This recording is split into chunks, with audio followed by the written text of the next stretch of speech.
Hey guys, the Simulator here, and this is going to be the review of the special section of the Lizardmen book, 6 months after it's been out. This is going to be a really long review. We have a lot of special units. And one thing I just kind of wanted to preface this review with is that when you're making a list of Lizardmen, you can't go like High Elves or Skaven or a couple of the other armies that they have really, really good special choices that will form like the fighting core of their army, like Plague Monks or Sword Masters or something. This is where we get our little toolbox players. This is where we get, our War Machine Hunters, our Chaff Clearing stuff, our, just buff units. This is our little toolbox section. Okay, and to start reviewing over my rating system, and if anything gets a 5, that means it's pretty much auto-include, like the Slann is a 5. It's very rare to see a Lizardman list without Slann. Certain builds, like certain army lists, can get away without the 5, but you have to be designing it around not having that item instead of designing your army around having it when you do take it. 4 is something most people will take a couple of, or at the very least, I'll take a couple of, because these are, my opinions. 3 is something that's good, but is often outclassed. It's no reason not to take it, except that there's something that can usually do its job better for similar point costs. And 2 is something that's either A, bad, like not terrible, but just not that great, or it's something that is just vastly outclassed, like how Old Bloods are usually 9 times out of 10 outclassed horribly by Scarvets, because Scarvets are so much cheaper, and the only difference is basically the amount of magic items they can take.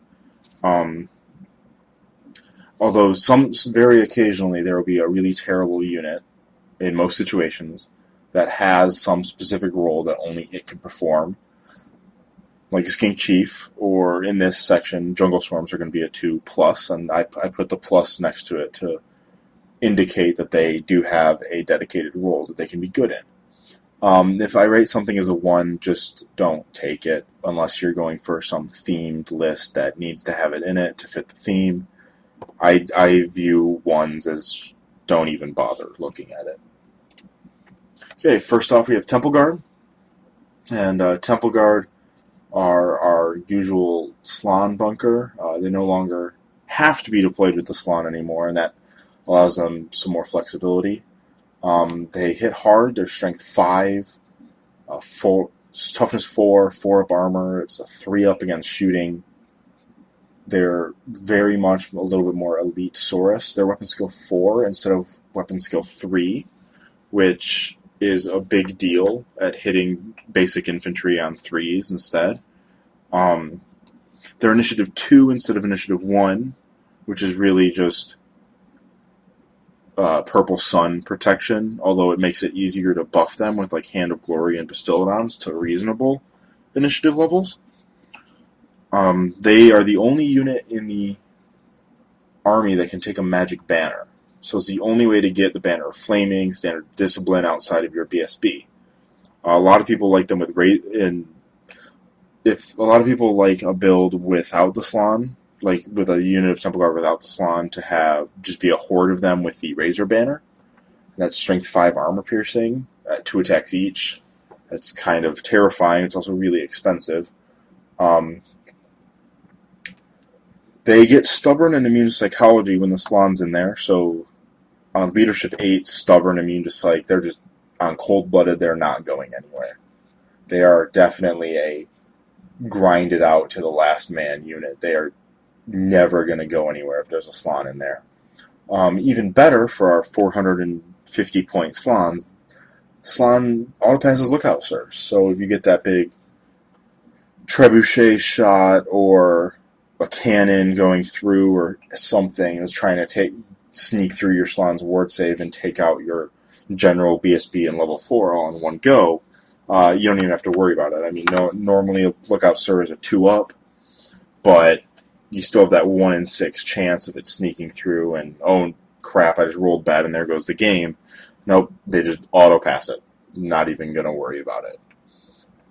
So that's really, really nice, because our salons are so important. They are a little bit pricey at 14 points a model. That's quite a bit of points, although, I mean, when you compare them to Saurus, which are 11 points a model, you're paying 3 points for a Halberd. 1 up armor against shooting doesn't really matter, and then +1 weapon skill. So, without the Slann, they really should be like 13 points, because you're really just getting the Halberd. And I mean, +1 weapon skill is like, meh. So, I mean, without the Slann, they're definitely like should be like a 12, 13 point unit. With the Slann, when they get the Stubborn and the Immune to Psychology, and they give the Slann automatic Lookout Sirs, they're definitely worth it. They're a great unit for a Slann bunker. They're kind of expensive, so if you're going to 6 dice a spell and go for Irresistible, you want to back your Slann out of the unit and just like hide him behind it for that turn. But still, I have a unit of 20 of these with a Slann in every list. Run them 6 wide, 4 deep. Plunk the Slann on the side, so if miscasts do happen, it's not going to take out as many Temple Guard.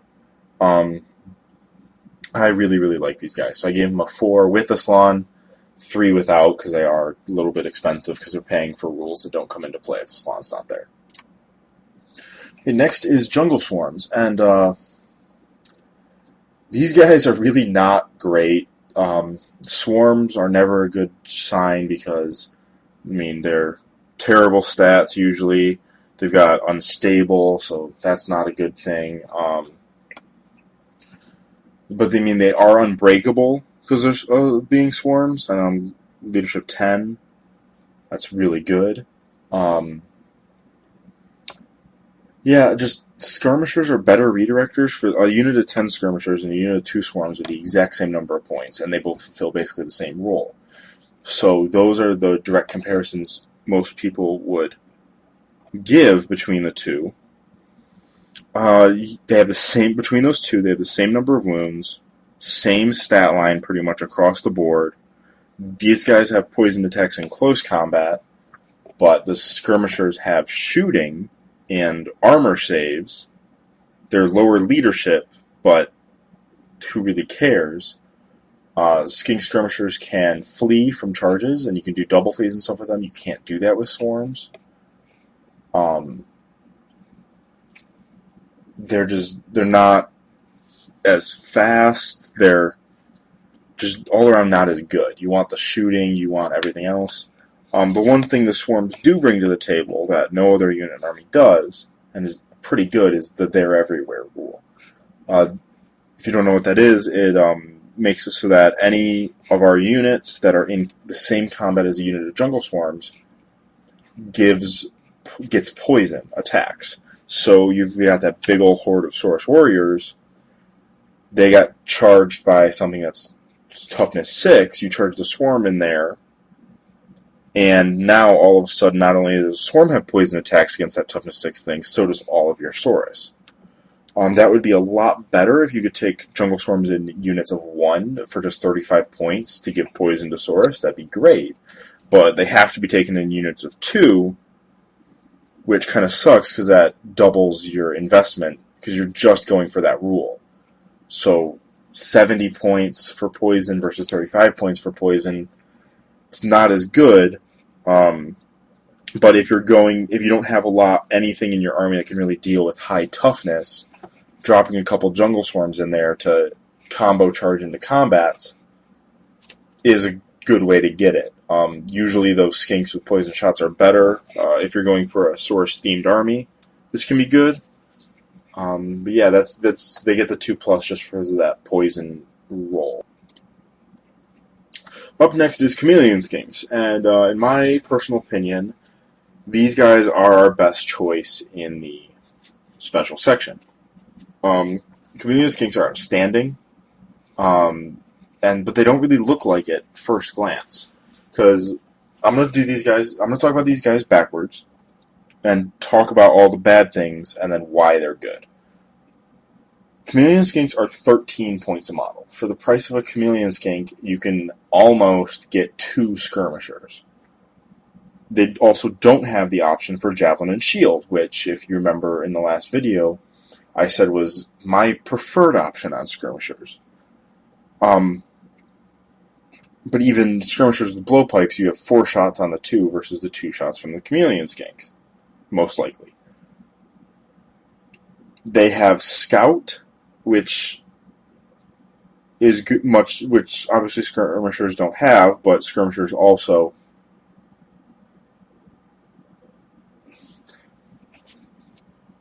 I'm sorry, my microphone cut out there for a minute. Sorry for the pause there. But anyway, as I was saying, chameleon skinks have scout, but they are vulnerable to being scout blocked, and then they end up in the exact same position skirmishers would have in the first place. At this point, it's like, why would you ever take chameleon skinks over just a double the number of units of skirmishers? Well, first off, they can be taken in units of 5, which skirmishers have to be taken in units of 10. So you can get multiple really small units so that they can't just be shot or magicked as easily, because you can split up the number of units. Because those units are so small, it's really easy to squeeze the scouts in somewhere. I mean, I've been in games where even though the guy deployed board edge to board edge, there was some little point in his back line where a little 5-man unit of chameleon skinks can fit. On top of that, they have the chameleon rule, so ballistic skill shooting is already really, really hit or miss. Most ballistic skill shooting against these guys is going to be needing 7s to hit, so you might lose 1. So usually they absorb magic missiles, or a unit peels off to charge them, and that is a really good distraction. They can double as redirectors, just like skirmishers are good at. Okay, the main number 1 selling point of chameleon skinks is their 1 point higher ballistic skill than skink skirmishers. And while a whole 1 point might not seem that different, it allows them to actually be able to double shoot with the blowpipes, because a normal skirmisher, if you move and are at long range and double shoot, that's -3. You're going to be hitting on 7s and you lose poison. But these guys can do pretty much whatever they want. They'll usually be hitting on 5s or 6s. That really allows you to be extremely highly mobile, and a unit of 6 of these, which is the normal unit size, can put out 12 poison shots, which is perfect for war machine killing. So yeah, I really like chameleon skinks. Next up is the real loser of the 8th edition cavalry nerf, Cold One Riders. On the surface, like many Lizardmen units, they look outstanding. For 30 points, you get 2-up armor, toughness 4, 2 attacks each, plus 2 more attacks from the mount, which basically has the same stat line as a rider. So 4 strength, 4 attacks on a 2-up armor seems really good. They're never going to break like most cavalry because they're cold-blooded on leadership 8. The main problem, again, like most Lizardmen units, is their really crappy initiative. And on cavalry, that's a much bigger deal, because in 8th edition, you no longer go first automatically when you charge. So these guys usually will charge in, go second, lose half the unit, and then get their 12 attacks back or whatever. But you just lost 90 points before you even got to do anything. And while 2-up armor is great, a lot of things can sneak through, like things that are strength 4. A lot of infantry nowadays is strength 4, so you're on a 3. You lose a third of armor saves coming in. So let's say you have to take 10 armor saves, there's 3 guys dead right there.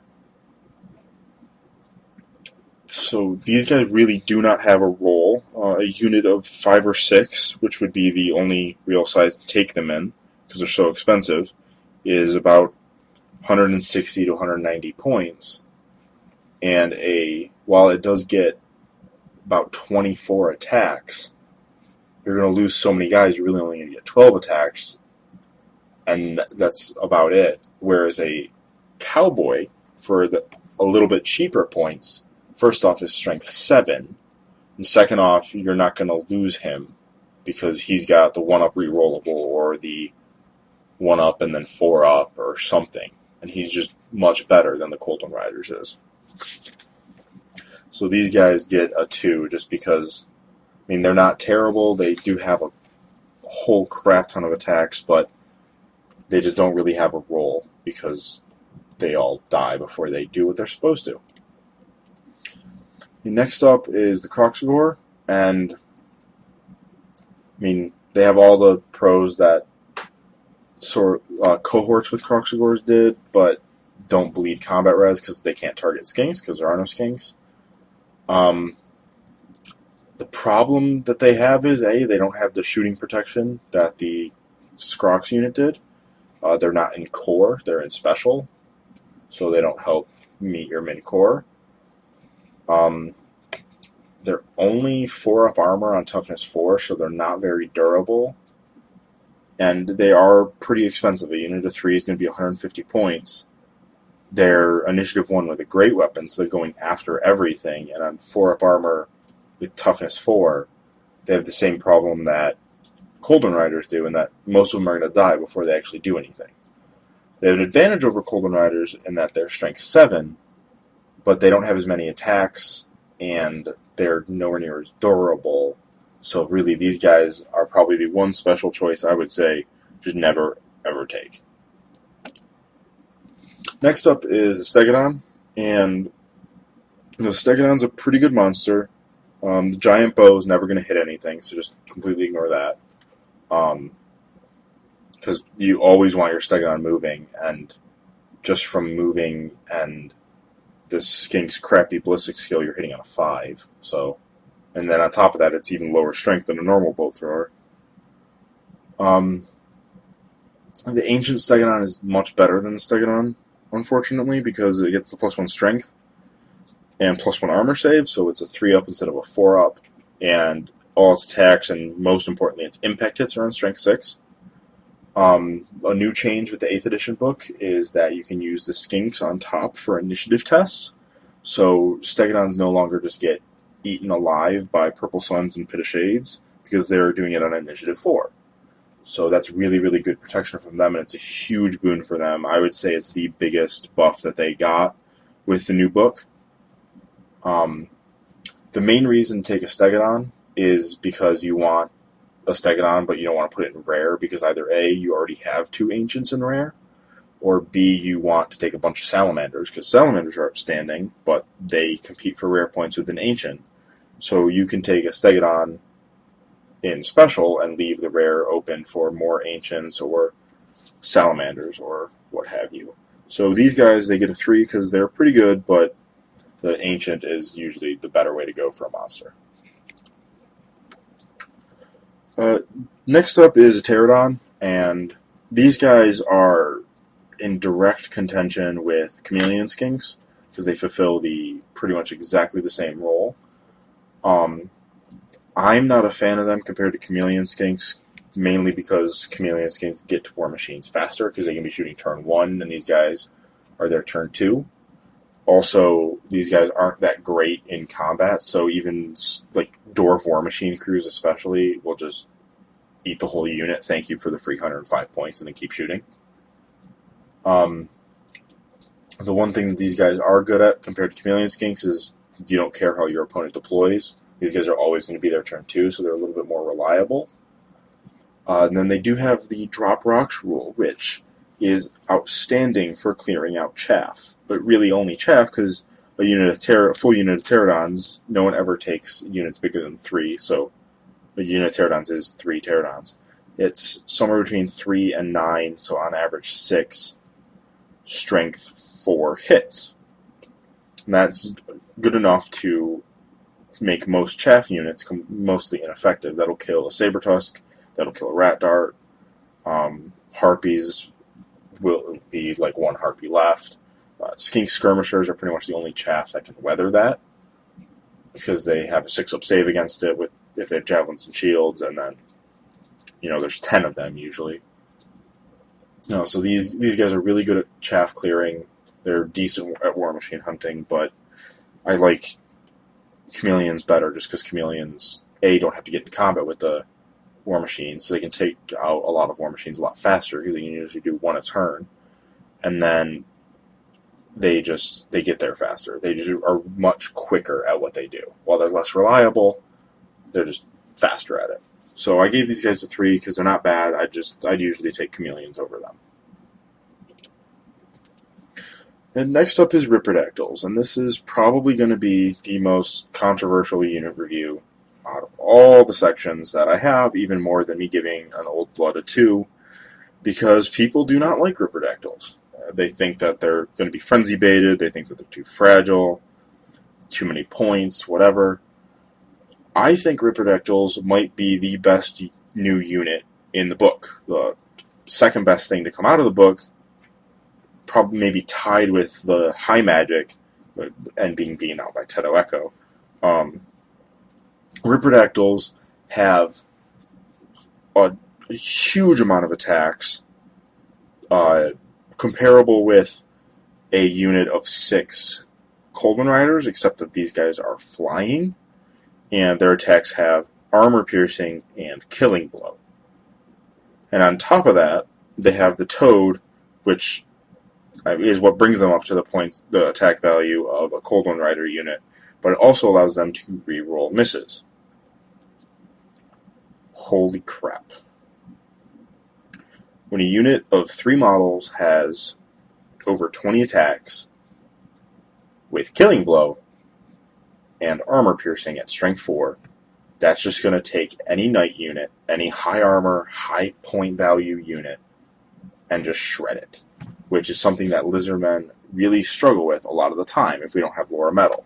So Chaos Knights, Dragon Princes, Silver Helms even, Bretonnians, just Ripperdactyls are going to eat them.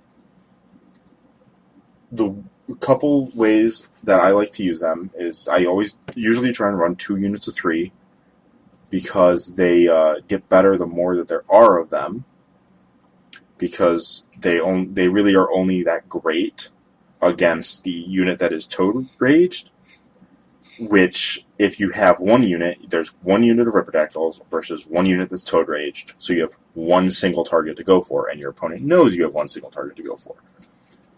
2 units are not twice as good. 2 units are probably more like 4 or 5 times as good, because instead of having something that your opponent knows is going to happen and can try and prevent, you have a lot more options, because they don't have to go after their specific Toad, they can go after either or. So you could charge both into 1 unit that's toaded and then use the other Toad as a bluff. You could just charge whichever one you want. Like, first off, he has to try and hide 2 units from them, and second off, you have 2 things he's hiding from. So they're easily 4 or 5 times as good for taking 2. 1 unit of Ripperdactyls is probably a waste in points. 2 units is extremely good. On top of that, because of the killing blow and the everything else, they are almost perfect wizard killers. You got a wizard in the front rank of a unit, send these guys in, you can get 2 of them in base contact with that wizard. I purposely never give them a champion, because then you don't have to worry about being challenged out, like some unit champion challenging you and getting pulled out from fighting that wizard.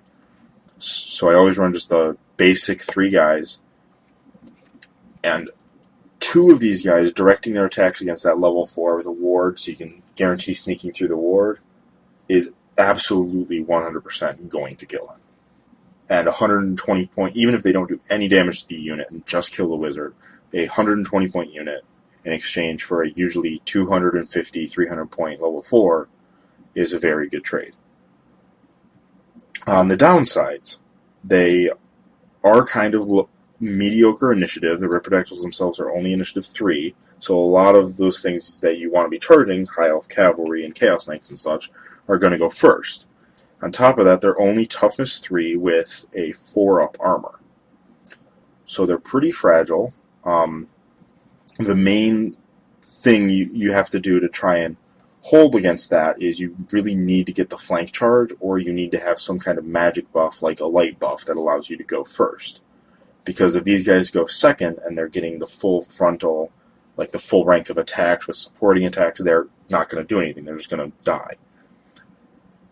So these guys, even though they're frenzied with all these attacks and they're flying, and it looks intuitively like you want them in combat turn 1 if possible. I mean, they're fast cav, so they have Vanguard. They absolutely look like they should be in combat turn 1 or 2. That is the 100% wrong way to use them, and that's why I think most people rate them so poorly, is you want these guys to be held back and to be a late game flanker and cleanup crew. You want them to do a flank charge in support of your source block on turn 4. You want them to spend 2 turns getting into position and then flank that big Black Knight bus. Hopefully in such a way that you can't really, like, only one guy can be hit by that Vampire Blenderlord, sitting in there. You want these guys to be used extremely tactically. They're frenzy on leadership 5, so you kind of have to worry about them charging off. But if you know you're not going to charge next turn, you can just turn them around because they're fast caps, so they get infinite reforms, and they can't charge what they can't see. Or you can keep them near your Slann, and frenzy on leadership 10, cold-blooded with a reroll, is never going to charge anywhere you don't want it to. That is my preferred MO to use it. That way I can charge on a moment's notice and don't have to turn them around. I just hide them next to my Slann's bunker, right within his bubble.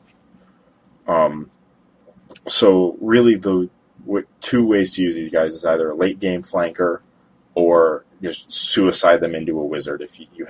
If there's a wizard in the front rank that you really need to kill, if it's like Dark Elf magic or Skaven magic or something you need to get off the board right away.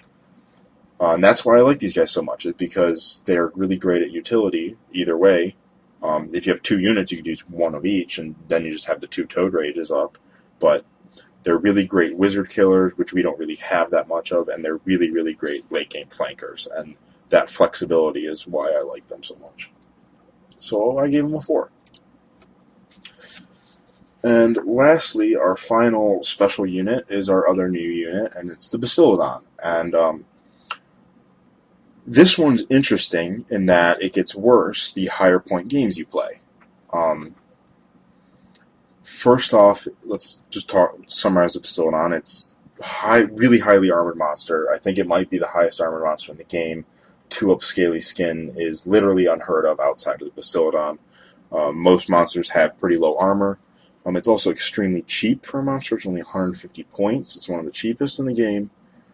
Its bound spell is outstanding. It only needs a 3 to go off, and on average it's going to be a 2nd level fireball, which needs a 10 to go off. Just like the Stegodons, it can use skinks for the initiative test, so it's on initiative 4 against anything like that, which is great. Its initiative bubble...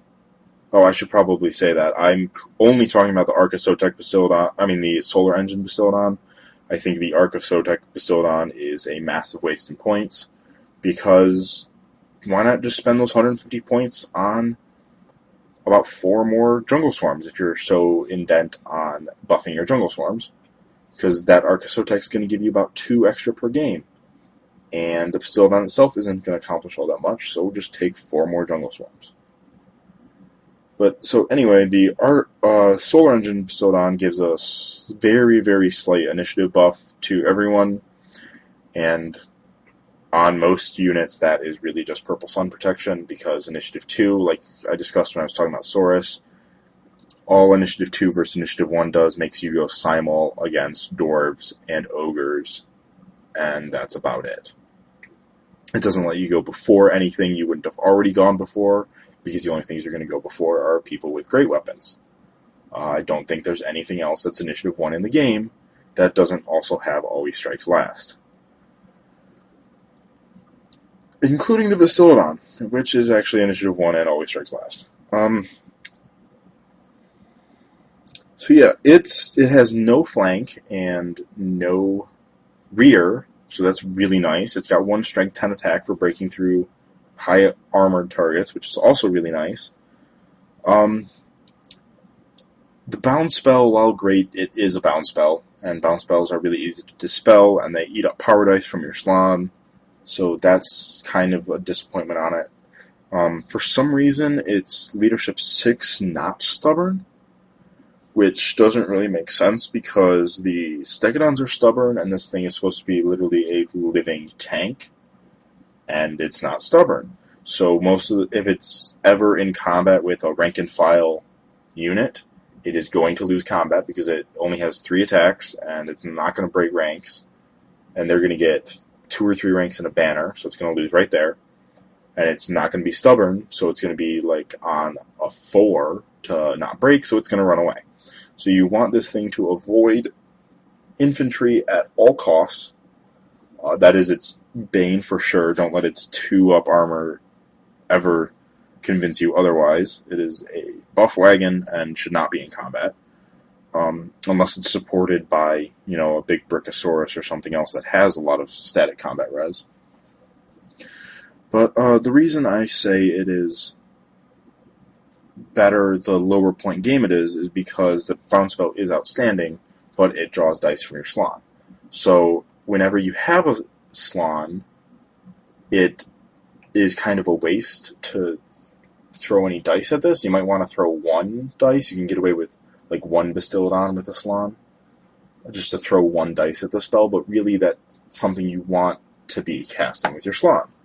If you're running a large list that doesn't have a Slon, if you're running like Teto Echo or just like a bunch of Skink Priests or something, Bastiladons become outstanding. They're your best offensive magic without a Slon, and Slonless, I would say, always run at least 2 of these guys. In point values where you can't take a Slon, again, these magic pistols are outstanding. My favorite setup for like 1,000-point games for magic is Teto Echo and a Bastiladon. That gives you a lot of magic potential and is not very expensive. And this is much better than anything from Heavens at killing massed infantry. So Bastiladon is absolutely great to have if you play low-point games or if you, for some reason, don't like the giant toad on a chair. But other than that, it really needs to be stubborn. I think if it was stubborn, it would be a 4, hands down. The problem is anything that touches it in combat, it's just going to run away from, and you're going to lose it. It is pretty cheap, so you can kind of get away with that. I gave it a 3. Some people could argue for a 4, but maybe. But really, it's kind of like, it does a lot of things that you don't really need it doing.